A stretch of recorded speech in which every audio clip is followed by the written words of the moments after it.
JU-52 Iron Annie.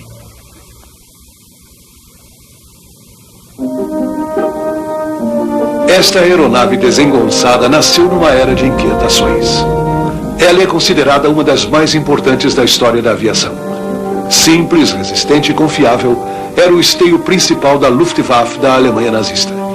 O Junker JU-52 serviu com garra até o amargo fim da Segunda Guerra Mundial e voa ainda hoje. Em 1990, a companhia aérea Lufthansa restaurou lindamente um JU-52 e a aeronave deslanchou numa viagem promocional pelos Estados Unidos. A viagem durou 10 meses e 200 horas de voo e cobriu a distância de 40 mil quilômetros, o equivalente a uma viagem em volta do Equador. O avião visitou aproximadamente 67 aeroportos americanos e durante o caminho levou 5 mil passageiros sortudos de volta no tempo. A aeronave da Lufthansa, batizada com o nome do aeroporto de Berlim, Tempelhof, foi adquirida em 1984 do conhecido autor norte-americano de livros sobre aviação Martin Kading. Completamente reconstruída, ela serve de museu voador para que os entusiastas de hoje sintam o gostinho da aviação civil dos anos 30. Central Flughafen Tempelhof era um típico aeroporto de vanguarda da Alemanha antes da guerra. Era equipado com todas as habilidades e ficava a menos de 3 quilômetros da capital do país. Localizado geograficamente no coração da grande Europa, era o centro vital de muitas rotas aéreas continentais. No final da década de 30, a florescente linha aérea alemã tinha a maior rede doméstica do continente e, a partir de Tempelhof, operava uma enorme frota de JU-52. Mas as origens da Lufthansa foram modestas, remontando a 1926, quando, devido a uma fusão governamental, a companhia recém-criada recebeu um pequeno número de monoplanos de metal da Junkers, o F-13. Esta máquina inovadora provou ser um meio de transporte seguro e confiável, estabelecendo a base para a família de aeronaves que mais tarde resultaria no JU-52. Com o passar do tempo, a viagem aérea passou de aventura de alto risco para uma maneira segura e rápida de alcançar destinos longínquos. E a Lufthansa transformou-se numa gigantesca linha aérea.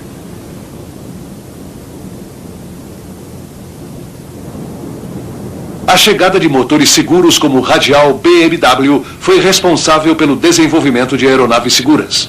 Por serem sempre confiáveis e de baixo custo, os radiais eram bem menos difíceis de manter e operar do que seus correspondentes resfriados a líquido. Eles não tinham encanamento estável e radiadores volumosos, e logo se transformaram nos motores mais populares. O radial era mais seguro, mais barato de ser fabricado e menos instável em climas extremamente quentes ou frios.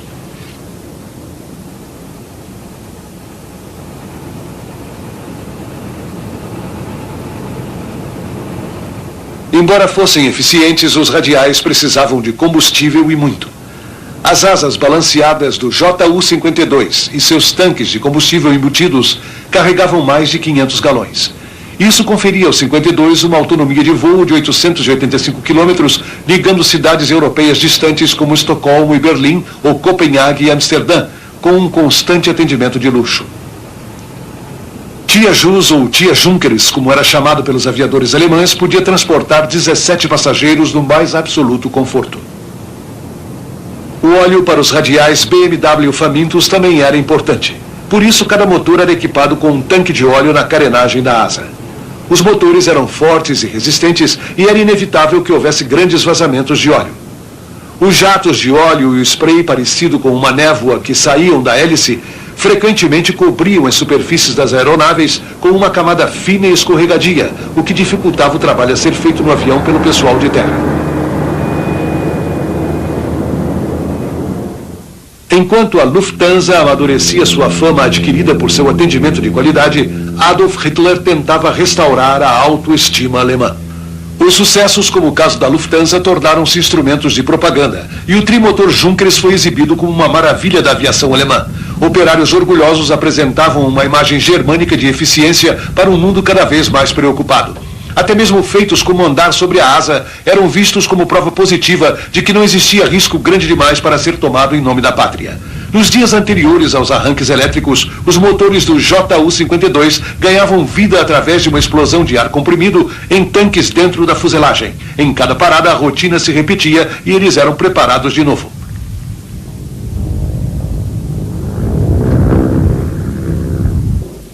O transporte de passageiros não era sua única função. Também ganhava-se dinheiro carregando fretes aéreos. Portinholas para a carga proporcionavam acesso por baixo da fuselagem para o carregamento. Mas, no futuro não tão distante, a bagagem seria substituída por bombas. O 52 enfrentou combate pela primeira vez na Espanha republicana durante a Guerra Civil Espanhola. Foi apenas a primeira de muitas nações que vieram a conhecer a picada mortal de Tia Jus. Nos dias anteriores à explosão da Europa, aeronaves como o JU-52 eram ferramentas comerciais bem comuns. O aeroporto de Tempelhof era uma vitrine para a aviação comercial. Seu terminal enorme com um hangar verdadeiramente gigantesco ainda é o terceiro maior prédio do mundo. Em 1948, durante os 11 meses em que os soviéticos tentaram separar Berlim Ocidental do resto do mundo livre, Tempelhof foi o elo de ligação com o Ocidente. Mais de 2 milhões de toneladas de suprimentos aterrissaram em suas pistas desgastadas. Mas isso foi depois. No final dos anos 30, as ruas de Berlim estavam ocupadas por um frenesi de arrogância e ódio. E a guerra mundial aguardava logo ali, além do horizonte.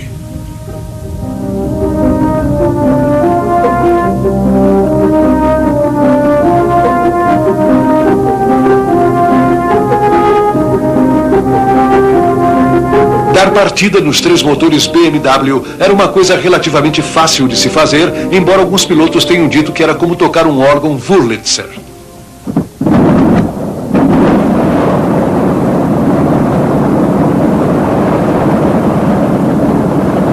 Enquanto a aeronave começava a taxiar, os pilotos esquentavam os 3 motores e diminuíam a vibração, harmonizando a RPM. A operação ficava ainda mais complicada por causa de um sistema muito ruim de freio de ar que exigia constante monitoramento. Mais tarde, a frota da Lufthansa cresceu até aproximadamente 230 aviões.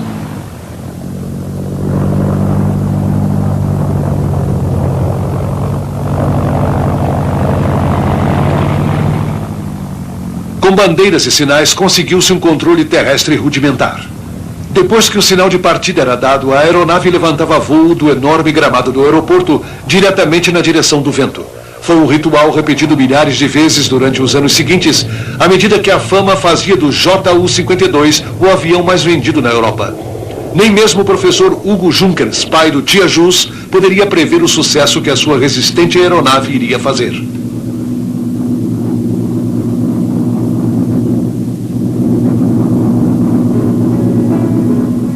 Hugo Junkers, conhecido por suas ideias de engenharia inovadoras, defendeu a tese do desenvolvimento do monoplano na era do biplano. Logo depois da derrota da Alemanha na Primeira Guerra Mundial, Junkers lançou a primeira aeronave verdadeiramente moderna e comercial, o F-13. Ela voou em junho de 1919 e revolucionou as viagens aéreas ao torná-las seguras, confiáveis, confortáveis e acessíveis, abrindo o caminho para o JU-52. Junkers era o maior dos pioneiros. Em 1910, quando o automóvel ainda era novidade, ele adquiriu uma patente para uma asa voadora. Seu imenso G-38, que voou 20 anos depois, foi a realização de seu sonho. Uma enorme envergadura de asa de mais de 44 metros e profundidade de asa de 1,5 metro permitia que os passageiros viajassem sentados. Partes da beirada da asa eram vitrificadas, a fim de dar aos passageiros uma maravilhosa visão frontal. Até mesmo os 4 motores podiam ser observados durante o voo através de passagens nas asas.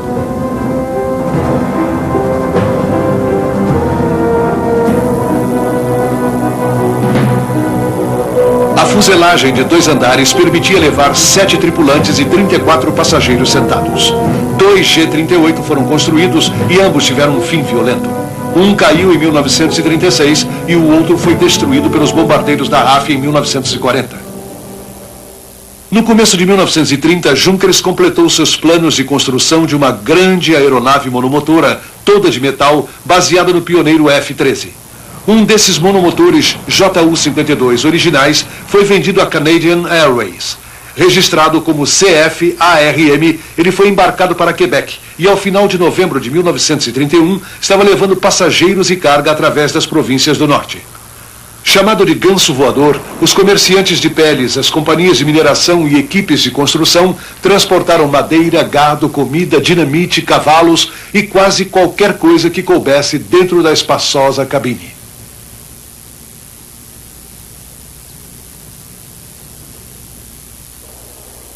Junkers usou liga de alumínio na construção de modo perfeitamente adaptado ao frio meio ambiente do norte, que costumava ser inclemente com madeira e algodão. Equipada com flutuadores, essa aeronave tornou-se o maior hidroavião monomotor do mundo. E, no entanto, essa configuração de monomotor acabou por ser o calcanhar de Aquiles do 52. Durante a década de 30, o motor da aeronave não era ainda totalmente confiável, e o JU-52 não tinha nenhum recurso de emergência se uma das fontes de energia acabasse. Pensando nisso, Junkers e Ernest Zindel, o projetista original do JU-52, voltaram à prancheta. Em abril de 1932, um JU melhorado levantou o voo, agora equipado com 3 motores e chamado de JU-52-3M. A cena estava pronta para esforços pioneiros e históricos na Europa.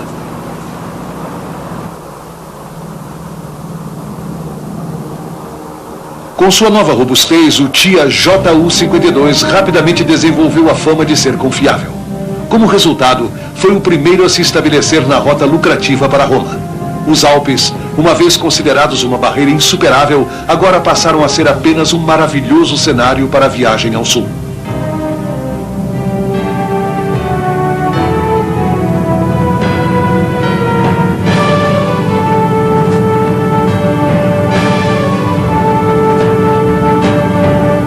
Sentados confortavelmente, 17 passageiros desfrutavam de uma visão panorâmica apreciada através das grandes janelas das cabines principais. Embora a aeronave não fosse pressurizada, havia oxigênio para uso em altitudes muito grandes e podia ser inalado através de um tubo flexível. O impecável serviço de bordo era típico da Lufthansa e muitos voos ofereciam a possibilidade de passar telegramas enviados por código Morse de dentro do próprio avião. O homem ou mulher de negócios viajante tinha à sua disposição uma máquina de escrever dobrável, o laptop de uma era que já passou. E num toque futurístico, um compartimento destinado aos fumantes ficava localizado na parte posterior da cabine principal. Tanto o conforto e qualidade dos serviços serviram de exemplo para companhias aéreas até hoje. A rota Berlim-Roma, que atravessava os Alpes, levava apenas 10 breves horas, um recorde pelo padrão de 1930. O JU-52 ajudava a dominar a tirania da distância. Em 1931, uma parceria entre alemães e chineses resultou na Eurasia Aviation Corporation, lançada na China. Equipada com várias aeronaves Junkers, a Eurásia foi pioneira de inúmeras rotas que mais tarde cobriram toda a Ásia.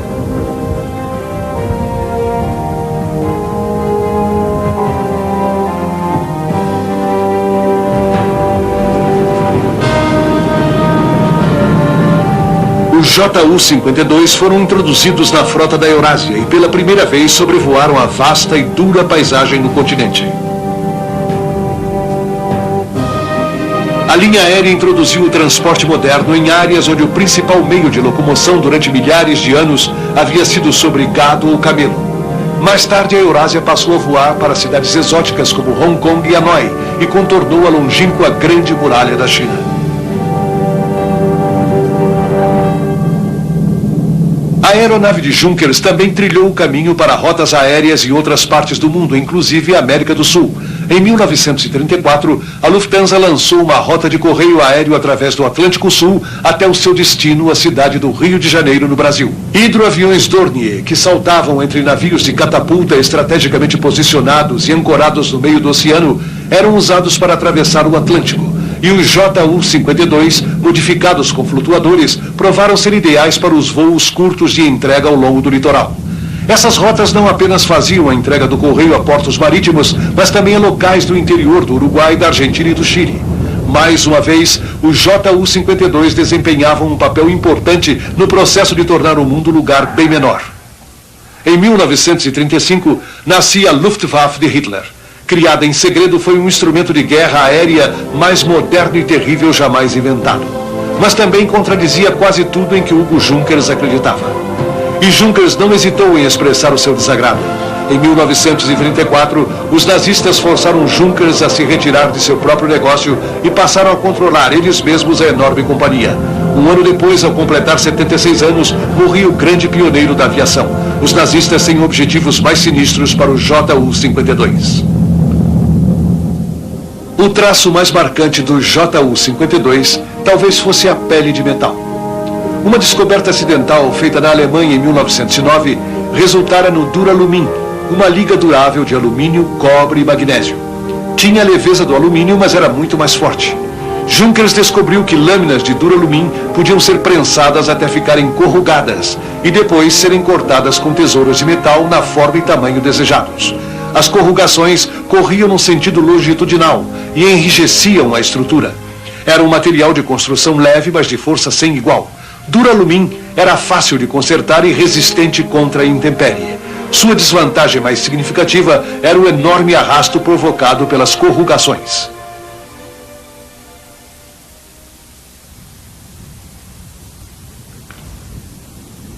A grande cauda horizontal e o elevador tinham mais área do que toda a asa principal de algumas aeronaves. A asa dupla do Junkers, um longo flap e aileron que cobriam toda a extensão da asa, aumentava a altura a baixa velocidades e, portanto, melhorava o desempenho e controle durante a decolagem e a aterrissagem. O JU-52 parecia saltar do chão. Pouca atenção foi dada à aerodinâmica. Havia pedaços saindo por todos os lados e, por isso, o arrasto era enorme, contra o qual os motores do JU-52 tinham que lutar constantemente.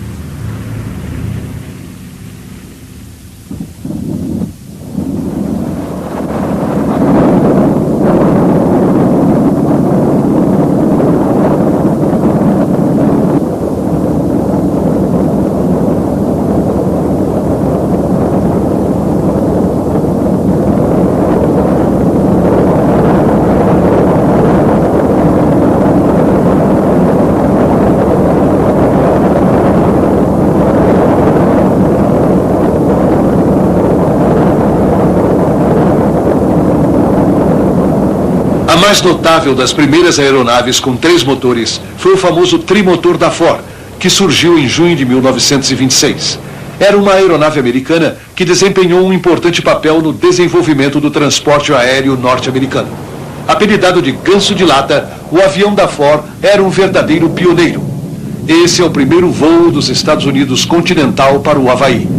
Com 3 motores, os pilotos desfrutavam de certo conforto durante as longas viagens sobre o Pacífico. Em 1929, um trimotor Ford pilotado pelo almirante Richard Byrd chegou a sobrevoar o Polo Sul. Ele já tinha se tornado o primeiro homem a sobrevoar o Polo Norte num Fokker F-7 trimotor. Mas os trimotores não eram apenas burros de carga embrutecidos, como demonstra o excitante Piaggio P-24 italiano. Ele voou pela primeira vez em 1938 e quebrou muitos recordes, além de estabelecer 2 recordes mundiais de velocidade, enquanto levava 5 toneladas de carga útil. O P-24 foi provavelmente o trimotor mais elegante. Embora menos bonito, o hidroavião trimotor Cant Z-506 também quebrou recordes. Todo de madeira, ele foi campeão de vários recordes mundiais de hidroaviões. Funcionou como transportador no Mediterrâneo e no Adriático. Em 1944, Mussolini fugiu dentro de um desses aviões. Mas talvez o trimotor italiano mais famoso seja o Savoia Marchetti SM-81 Pipistrello. Foi bombardeiro na Etiópia em 1935 e também voou na Guerra Civil Espanhola e na Segunda Guerra Mundial. Na Alemanha, os nazistas rapidamente fortaleceram a Luftwaffe. Devido à sua versatilidade operacional e simplicidade de construção, os JU-52 eram perfeitos para a produção em massa. A Luftwaffe adotou o JU-52 como um bombardeiro transportador auxiliar. Quando a Guerra Civil Espanhola irrompeu em 1936, os nazistas enviaram seu Ju-52 ao Marrocos, levando tropas mouras para ajudar a causa enfraquecida de Franco.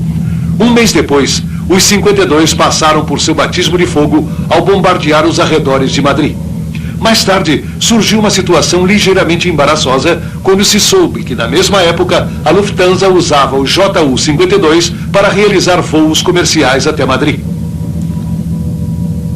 Como bombardeiros, os Ju-52 eram equipados com vãos verticais carregando 1,5 toneladas de bombas. As novas posições das armas, localizadas no dorso e na parte de baixo da aeronave, eram equipadas com metralhadoras de 7,9 milímetros. A torre de canhão era montada entre os vãos de bomba e também servia como posição de mira para os homens encarregados de lançá-las. Devido à sua vulnerabilidade, os Ju-52 não duraram muito tempo como bombardeiros. À medida que crescia o poder da Força Aérea Republicana, cada vez mais trimotores iam sendo relegados aos bombardeiros noturnos e ao transporte. Entre várias aeronaves que substituíram o Ju-52, estava um outro avião de Junkers, o Ju-86. Desenhado por Ernest Zindel em 1937, 5 Ju-86 foram despachados para a Espanha. Assim como seu predecessor de 3 motores, o Ju-86 estava equipado com uma torre de canhão giratória que podia ser recolhida e estendida conforme a necessidade. Mas logo o 86 caiu vítima da modernização e surgiu uma nova raça de bombardeiros capazes de alcançar maiores velocidades, altitudes mais altas e de transportar bombas muito mais pesadas. O Heinkel HE-111 chegou disfarçado como um lobo em pele de carneiro. Apresentado como um avião civil de alta velocidade, ele foi transformado num bombardeiro de velocidade e agilidade sem rival. O 52 continuava a se firmar como indispensável na Espanha. Mais tarde, Hitler disse: Franco deveria construir um monumento dedicado à glória do Ju-52. A Revolução Espanhola deve a sua vitória a este avião.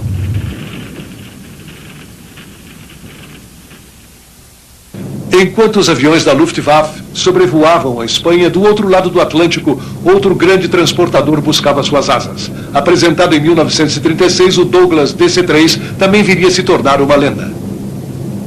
O plano visava o nascimento de um avião comercial liso e de aerodinâmica refinada, que seria o esteio da indústria aérea do pós-guerra no mundo inteiro. Assim como o Ju-52, não demorou muito para que a ameaça de guerra forçasse o DC-3 a prestar serviço militar.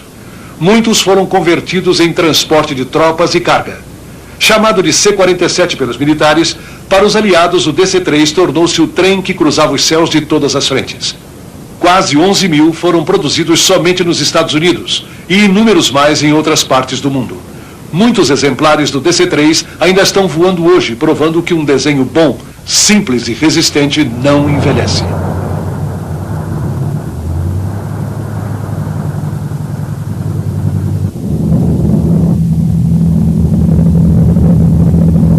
Quando a Segunda Guerra Mundial começou, o desenho único do Tanti-Jus era bem conhecido das tropas no solo. A Blitzkrieg nazista na Polônia foi bem sucedida em parte devido às missões de apoio realizadas por esse avião. Com armamentos altamente móveis e aviões táticos, liderando as forças de solo através da defesa polonesa e à sua volta, o sucesso dependia quase totalmente da capacidade de reabastecimento rápido. Durante quase 2.500 voos ao longo da campanha na Polônia, os 52 transportaram 1.600 toneladas de suprimento e quase 20 mil tropas. Foi um esforço logístico de proporções épicas, mas o 52 era descendente de uma antiga linhagem de aviões de transporte que conheceram alguns dos meio-ambientes mais inóspitos do mundo.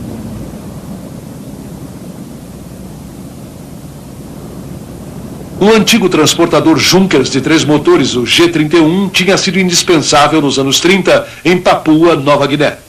3 exemplares pertencentes à Companhia de Ouro Bulolo transportaram suprimentos do litoral por cima de densas selvas e montanhas traiçoeiras para as minas de ouro. Equipados com uma grande portinhola no teto, além das portas laterais padrão, eles podiam ser carregados diretamente usando um guindaste. A carga incluía óleo, peças para reposição, gado, cavalos, veículos e qualquer outra coisa necessária para manter o fluxo do ouro.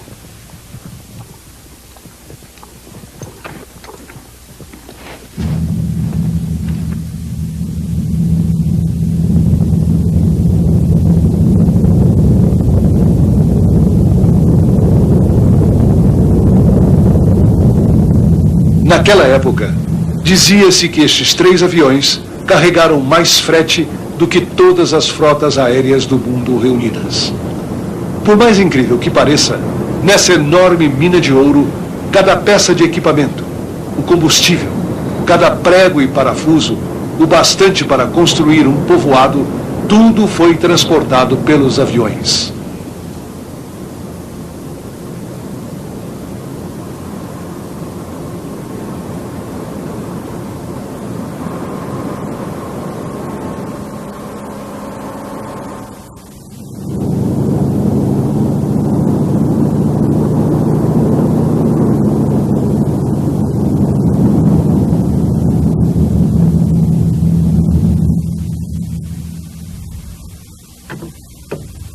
À medida que a guerra se espalhava pela Europa, o 52 começou a assumir uma série de responsabilidades.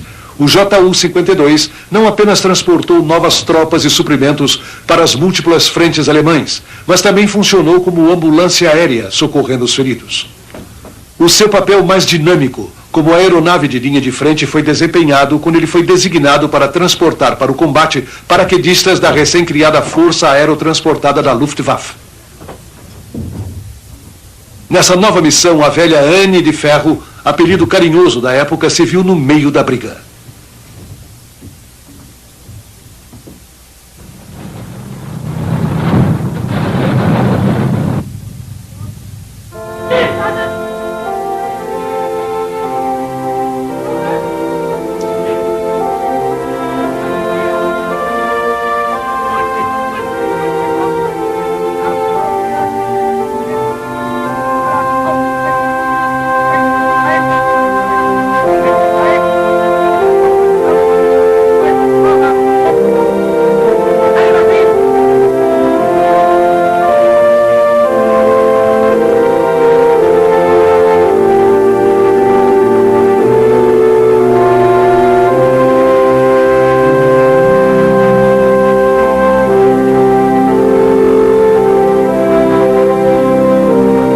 A guerra crescia e Hitler, animado pela facilidade da conquista da Polônia, queria testar a habilidade de sua força aerotransportada em capturar e controlar pontos-chaves. Lançamentos de paraquedistas era um dos projetos prediletos do Führer, e quando surgiu a oportunidade de usá-los na Noruega, ele não hesitou. Ao capturar aeroportos, pontes e outros pontos estratégicos, os paraquedistas abriram o caminho e forneceram à Luftwaffe bases seguras de onde ela podia operar.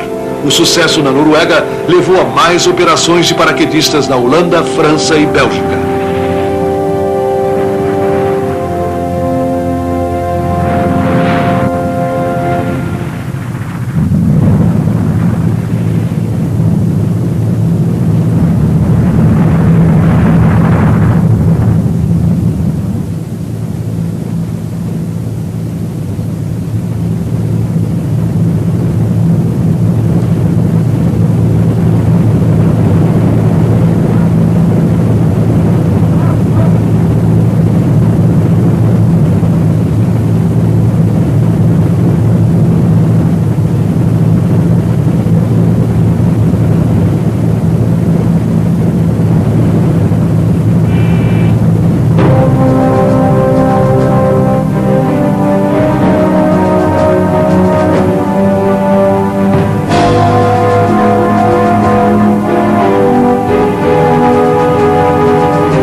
Fortificações e pontes importantes caíam e eram capturadas em toda a Europa Ocidental, abrindo caminho para o armamento alemão.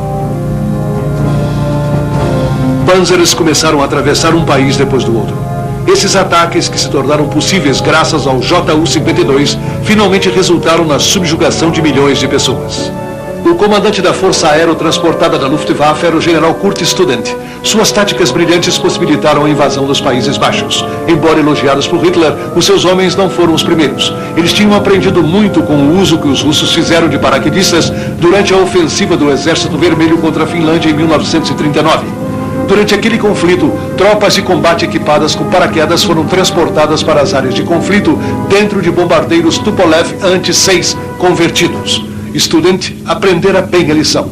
Era um novo conceito de guerra, uma guerra de mobilidade aérea. Lançar homens de paraquedas não era a única maneira de fazê-los chegar ao combate. Planadores, atrelados a aviões Ju-52 e carregando tropas, também foram um sucesso.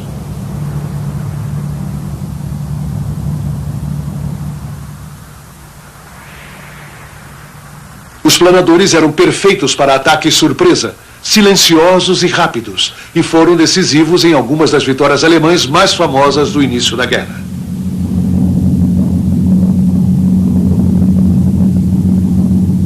A guerra se espalhou pela Europa e chegou até o norte da África.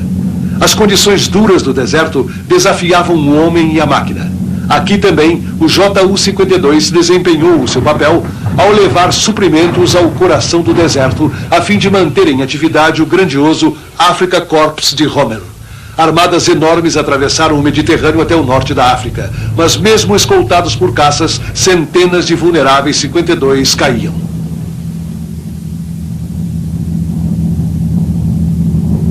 A conquista da ilha de Creta era considerada obrigatória e fazia parte da estratégia alemã para controlar o Mediterrâneo. Mas os britânicos estavam firmemente entrincheirados e não tinham a intenção de abrir mão da ilha. E assim começou a maior invasão aerotransportada da história. Comandado por Student, o plano estipulava que 30.000 paraquedistas desceriam em Creta e destruiriam todas as forças britânicas lá situadas.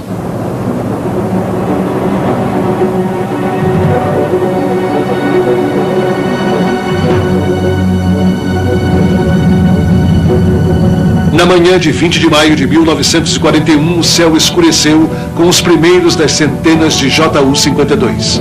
Cada avião que partira da Itália ou da Grécia carregava 18 paraquedistas completamente equipados.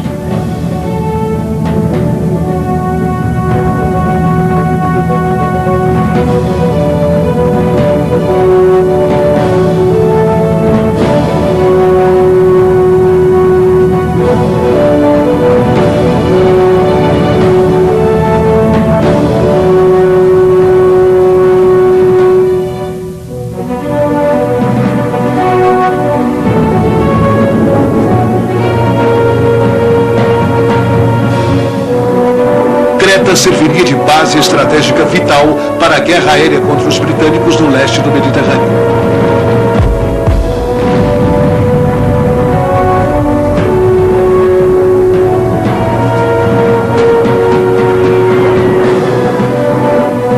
Em Creta estavam 20.000 homens das tropas britânica, australiana e neozelandesa. A tática da Luftwaffe era a dominação total do inimigo. 500 Ju-52 e 3 grupos para a atuagem dos planadores plantaram milhares de tropas no solo. Os bombardeiros atacaram em grande número e esquadrilhas de caça deram cobertura aos bombardeiros e aos aviões de transporte muito carregados. Como resultado de sua perseverança dogmática, os nazistas saíram vitoriosos, mas pagaram um alto preço. Mais de 7.000 homens, um em cada 4 paraquedistas que encheram os céus sobre Creta, foram mortos ou feridos. Mais tarde, Hitler declarou com amargura que nunca mais usaria tropas aerotransportadas em tão grande escala. E o próximo grande lançamento de paraquedistas seria em 1945, quando os aliados saltaram nas praias da Normandia.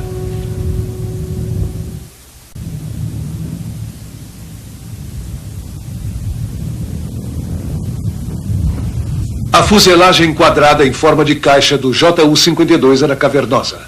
A porta de carga do avião era dividida horizontalmente e era muito prática. E a porta de baixo podia ser usada como plataforma para carregamento.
As condições extremamente duras na frente oriental testaram a logística alemã de modo inequívoco. Longas rotas de suprimento tornaram-se oceanos de lama impenetráveis, e os russos que retrocediam iam deixando um rastro de terra arrasada. Para a Wehrmacht, a salvação teria que vir pelo ar.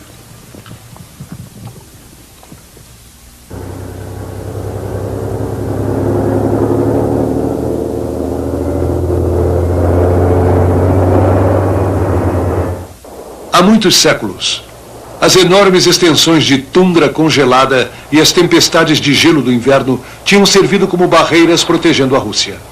Assim como os exércitos de Napoleão que tinham vindo antes, os alemães lutavam e morriam. Enquanto os comandantes nazistas esperavam e observavam, os aviões de transporte da Luftwaffe, basicamente o Ju-52, realizaram a vasta tarefa de resgatar os feridos, levar suprimentos e munição sobre enormes distâncias. Quando o 6º Exército Alemão, sob o comando do general von Paulus, partiu em direção a Stalingrado, começou um dos capítulos mais tenebrosos da história da Segunda Guerra Mundial. Os homens lutavam em condições hediondas, em temperaturas de 30 abaixo de zero. Os alemães chamaram isso de Rattenkrieg, a Guerra dos Ratos, e antes de acabar, mais de 1 milhão de soldados e civis já haviam morrido. Quando o 6º Exército de von Paulus ficou preso na cidade, Hitler se gabou de que ninguém nunca irá nos tirar de Stalingrado. O comandante da Luftwaffe, Göring, prometeu manter os suprimentos. O comandante soviético em Stalingrado também estava decidido. Nós manteremos a cidade ou morreremos lá. No final, os esforços de Göring, de aproximadamente 84 toneladas de suprimentos por dia, provaram ser inúteis, menos de 1/5 do mínimo necessário. Logo, os soldados alemães começaram a morrer não apenas de balas russas e de frio, mas também de fome.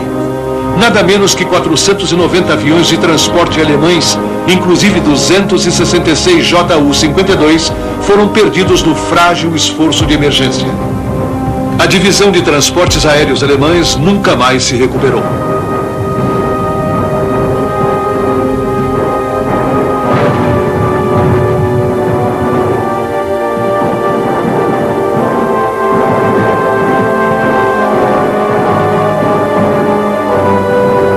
Em 31 de janeiro de 1943, contra as ordens de Hitler, o agora marechal de campo von Paulus rendeu-se às forças russas. 147.200 soldados alemães foram mortos na tentativa malograda de tomar Stalingrado e outros 91.000 se renderam. Apenas 31.000 escaparam no socorro aéreo.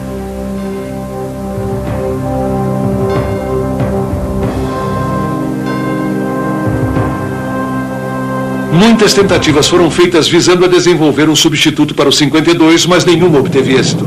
Uma foi o Arado 232, um avião projetado para aterrissar nas pistas mais primitivas. O Millipede, como era chamado, apresentava uma bizarra coleção de rodas montadas na extensão do eixo central do avião. A aeronave era baixada sobre as rodas durante o processo de carregamento e descarregamento. Isso permitia que o 232 taxiasse sobre solo irregular ou pouco compacto. O avião tinha uma grande rampa posterior e espaço suficiente na cabine para 2 Kubelwagons, um jipe alemão. Ele foi pouco usado antes do final da guerra. Titia Junkers teve filhotes. O Ju-52 foi uma tentativa de aperfeiçoar o avião ao juntar as maiores qualidades do 52 a um desempenho ainda melhor. Os dias do metal corrugado que provocava arrasto e trem de aterrissagem fixo já tinham passado. O quarto protótipo do 252 tinha 3 motores Junkers Jumo de 1400 HP e uma grande rampa posterior para carregamento. O 252 nunca foi fabricado em massa.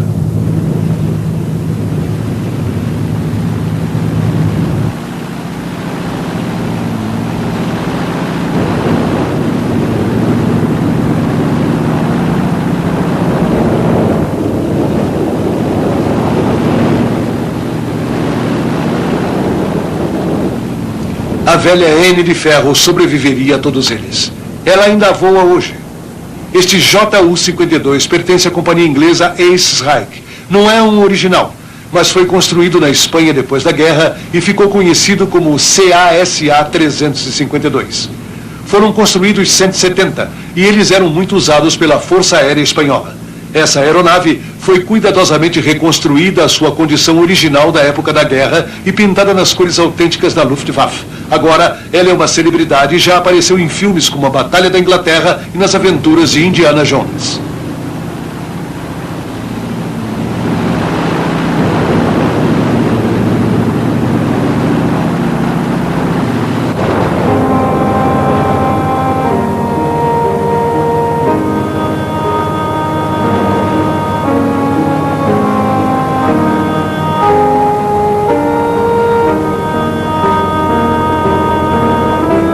Esse 52, construído pelos espanhóis em 1954 e usado para transporte militar, acabou nas mãos de um colecionador particular na Grã-Bretanha. Depois, em 1981, foi vendido para a linha aérea sul-africana. Ele atravessou o Canal da Mancha até Bremen, onde foi desmontado, empacotado e depois embarcado para a África do Sul. Lá, historiadores e engenheiros restauraram completamente a aeronave que recebeu o nome da primeira linha aérea sul-africana 52, Jan van Riebeeck.